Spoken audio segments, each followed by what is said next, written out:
हमारे संवाददाता रजनीश हमारे साथ जुड़ गए। रजनीश, क्या कुछ जानकारी, जिस तरह से प्रधानमंत्री आज उद्घाटन करते हुए एयरपोर्ट का नजर आएंगे, किस तरह की योजनाएं, किस तरह की परियोजनाओं का शिलान्यास और लोकार्पण भी आज वो करेंगे?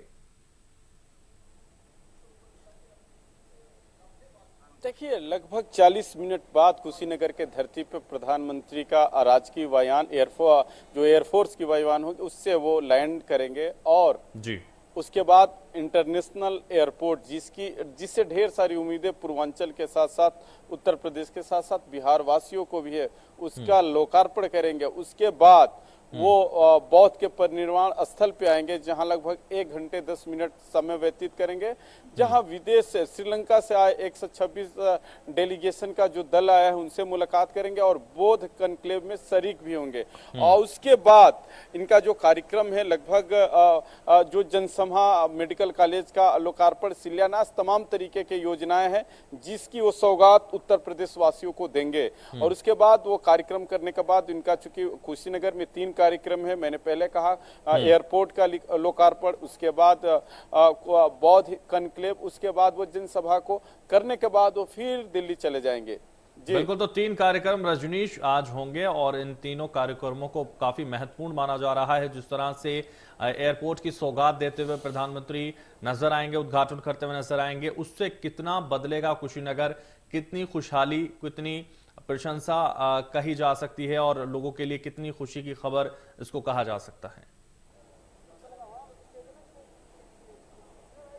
देखिए, जाहिर सी बात है, जो यहाँ पे कुशीनगर बौद्ध का नगर बोला जाता है, कहा जाता है कि बुद्धम शरणम गच्छाम। यहाँ पे श्रीलंका से, ताइवान से, थाईलैंड से, चाइना से विदेशी पर्यटक आते हैं अपने धार्मिक स्थल पे।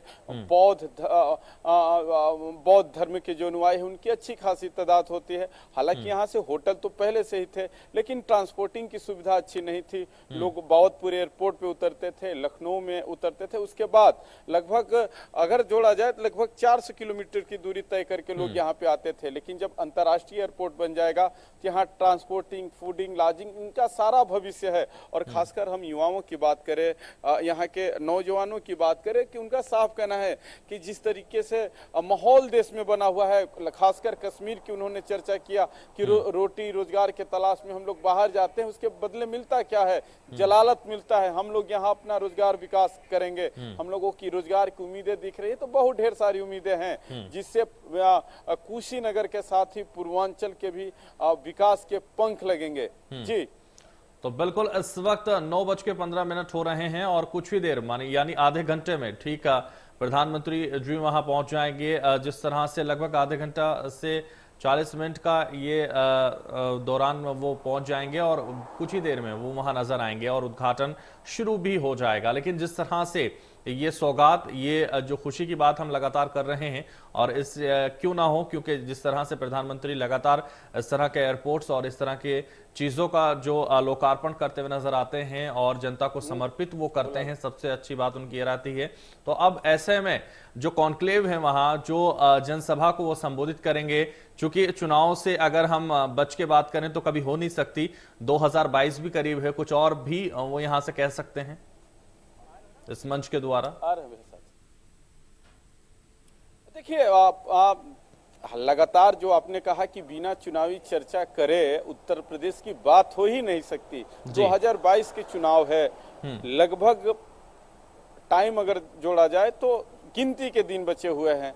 विपक्षी पार्टियां भी हमला कर रही है कि प्रधानमंत्री का कोई सरकारी कार्यक्रम नहीं है, उसको वो राजनीतिक यात्रा में बदल दे रहे हैं। कहा भी जा रहा है कि पूर्वांचल का ये पहला आगाज है, उसके बाद वो सिद्धार्थ नगर में जाएंगे, बनारस में जाएंगे। तो कहीं ना कहीं ये रणनीतिकार भी मान रहे हैं कि इस प्रकार के कार्यक्रम से सीधे सीधे भारतीय जनता पार्टी को फायदा मिलेगा। जो रणनीतिकार बता रहे हैं, जो राजनीतिक विश्लेषक बता रहे हैं, जो विपक्ष तंज कस रहा है, लेकिन इसी बहाने विकास भी हो रहा है जिसकी उम्मीद ढेर सारे बहुत वर्षों से लंबित पड़ा था। बिल्कुल बिल्कुल, जो सपने संजोए थे भारतवासियों ने, वो कहीं ना कहीं अब नजर आ रहे हैं और विकास भी इस बहाने हो रहा है। चलिए, तमाम जानकारी के लिए रजनीश, हमारे साथ जुड़ने के लिए बहुत शुक्रिया आपका।